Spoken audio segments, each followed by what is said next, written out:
Today I'm going to be discussing drinking and driving. My purpose is to help prevent the increase of drinking and driving.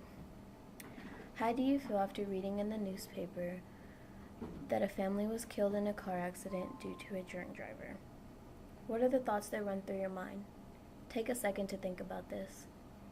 According to the Century Council, 32,885 people died in a traffic crash in 2010 in the United States, including an estimated 10,228 people died in a drunk driving accident.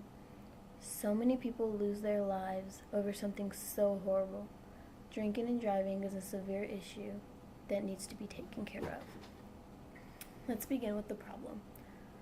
For thousands of years, alcohol has played a vital role in existence.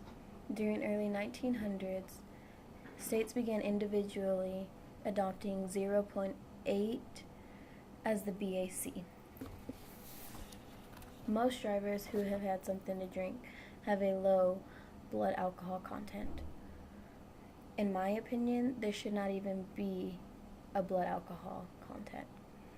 Why allow people to drive and sit behind the wheel after drinking? We all know what it feels like to drink, and we know how it affects us. So why allow it? Drinking and driving occurs every day, and many lives are taken because of one person's choice.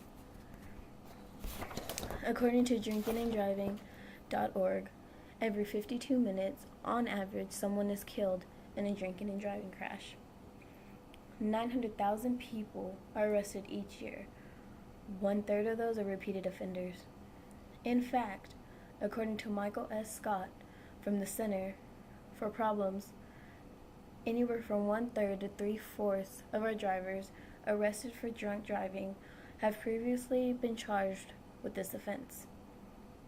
Drunk driving is where most cases are arrested and are made.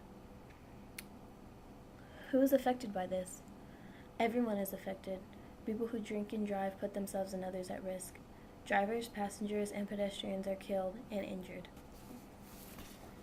The vehicle you decide to put yourself in while you're drinking is also affected, along with people's property. No one has a feeling of when you're drinking and driving. You don't understand how it affects others. Now that you know a little bit about drinking and driving, how do we fix the problem?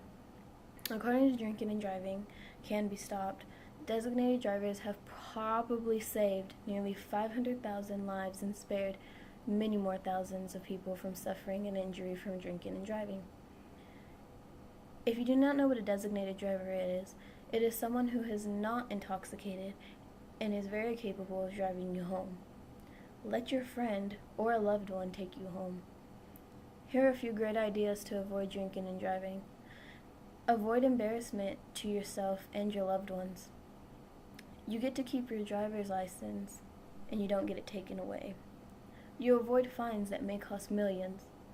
You get to stay out of jail, and you get to prevent senseless injuries and death to other people, as well as yourself.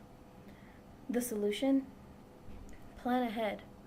Whenever you're going to socialize with alcohol beverages, know who is going to drive. Decide ahead of time. If you want to go out and have fun, decide if one of your friends will be capable of driving you home, or call a cab. Also, if you see that a driver on the road is not driving normal, report him to the sheriff or the closest police department. The driver may be ill or intoxicated and needs to be off the road, so they will not bring harm to others or themselves. Here are a few signs of drunk driving: weaving in and out of the lines, driving with the windows rolled while it's cold out, passing dangerously, and straddling the center lines. Also, making wide turns, driving slowly, or right on your rear. There is no problem with going out and having a good time. Just know when you go out, be smart about it.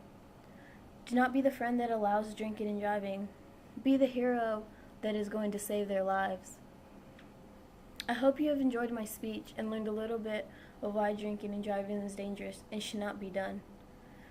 The next time you decide to go out and have a good time, please know and be aware of who you are with. Make sure that you are going with a group, and make sure you have one person that is willing to drive for you. If you're going to be under the influence, have a cab ready or call a friend.